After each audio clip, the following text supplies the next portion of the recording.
A new update for Battlefield 2042 has just dropped, and with this update they have done a whole balance changes, and because of that we are going to be making another top 5 best weapons. What's up troopers, my name is Neon and welcome to a brand new video, the top 5 best weapons in Battlefield 2042 after its recent update. Make sure to leave a like in this video and subscribe if you're brand new. And if you guys want to support the channel even more, then please become a member. Let's go and start it off. My first weapon is the AC9. I'm going for the assault side with Zane and then go with my Deagle, the C5 and the smoke. This is the combo and this is the class I love going for. The AC9 is absolutely brutal with its fast TTK, it really is.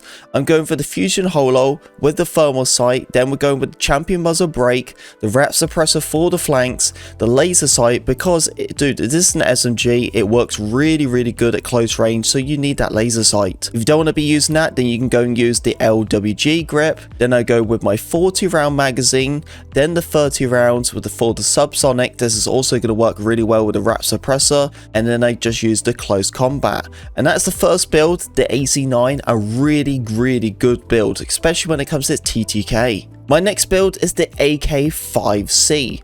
This assault rifle is brutal, man, and it hits like heavy, that's for sure. So we're going for the Fusion Holo with the thermal sight.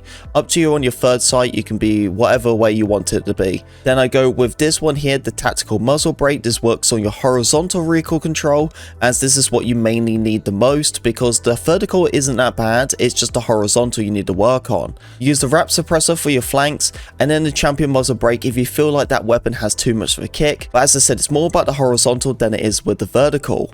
After you've done all of that, you use the LWG grip, then I use the mastery key for the underbarrel shotgun, and then just use the laser sight. Once you've done all that, you go for your magazine types. It's the close combat extended for the 44 rounds magazine, the standard issue extended, and then the subsonic where you can use for the Rep Suppressor. This is probably one of my favorites because it has the best magazine types for this weapon. Honestly, the best magazine types compared to any other assault rifle.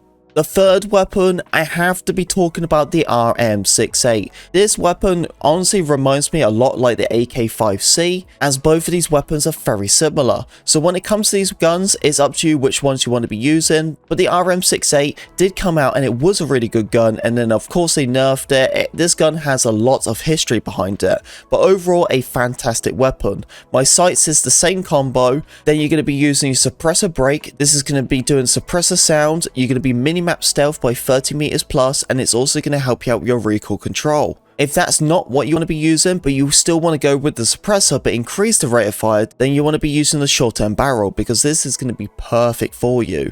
Then you're going to use your MGL laser sight, then you're going to be using the LWG grip. After that, your magazine type is the close combat for the increased rate of fire once again, then the standard issue extended, and then the high powered. A really good gun. I can't stress that enough. The RM68 is so good to use. You're going to love it. Now this is a weapon what you don't see every day, the M60E4. The reason why this is in my list is because this gun does deal a lot of damage, doesn't have a high rate of fire, but literally the no recoil doesn't exist. It really doesn't. This weapon shoots so straight. For an LMG, extremely accurate, that's for sure. You're going to be using your Fusion Holo sight, then you're going to be using your 2.5 thermal sight, the tactical compensator for the weapon accuracy, the Rep Suppressor for the flanks, and you can go for the default muzzle. The LWG grip with the BCG light grip, and then up to you if you really want to go with the bipod. It's pretty handy, lay in behind some cover and get yourself stationed up. You can get a lot of kills. This weapon barely moves as it is, so using a bipod, dude, it's like sniping people at that point. The standard issue extended for the 200 rounds, and then the standard issue for the 100 round. The last weapon to finish this all off. Guys, come on, you knew this weapon was going to be in here. It's just too good to not use, and that is the 12 Auto. What a brutal of a shotgun. There is so many shotguns in this game, but this is just your all-time favorite. It has way too many rounds, way too deadly, and just way too good. Same combo one I always go with. The sights is always going to be the same. They are never going to change. Then we're going with the short-term barrel, increases the rate of fire. If you don't want to be using that, you can go with the factory barrel. I used a laser sight. That is the only thing you want to be using because most of the time you're probably going to be hip firing at close ranges. Make sure to use the drum mag as you get 20 rounds for a shotgun. I know, right? That's pretty nuts. Then you're going to go and use your 10 rounds and then you got your 8 round. And that is the full setup for the 12 auto, and that is the full setup for the top 5 best weapons in Battlefield 2042. Make sure to subscribe to the channel so you keep up to date with all the Battlefield content, and I'll see you troopers on the battlefield.